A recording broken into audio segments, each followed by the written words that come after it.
Important days and years. 1938 காலகட்டத்தில் மதுரையில் 23 தொழிலாளர் சங்கங்களின் தலைவராக தேவர் திகழ்ந்தார். முத்துராமலிங்க தேவர் ப. ஜீவானந்தத்துடன் இணைந்து மதுரை நூற்பாலை தொழிலாளர்களின் உரிமைக்காக போராட்டம் நடத்திய ஆண்டு 1938ஆம் ஆண்டு.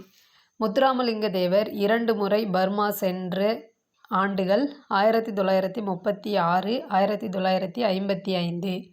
தஞ்சை சரஸ்வதி மகால் நூலகம் கிபி 1122ஆம் ஆண்டு முதல் இயங்கி வருவதாக கல்வெட்டு செய்திகள் கூறுகின்றன. தமிழக அரசால் தஞ்சாவூரில் தமிழ் பல்கலைக்கழகம் தோற்றுவிக்கப்பட்ட ஆண்டு 1981. சென்னையில் உ.வே.சா. நூலகம் தொடங்கப்பட்ட ஆண்டு கிபி 1942. சென்னையில் கீழ்திசை நூலகம் தொடங்கப்பட்ட ஆண்டு கிபி 1869.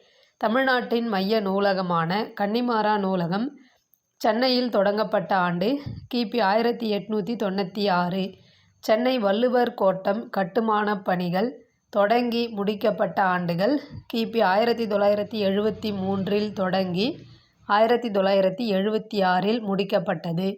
கன்னியாகுமரியில் திருவள்ளுவர் சிலை அமைக்கும் பணி தொடங்கிய ஆண்டு 1990ஆம் ஆண்டு.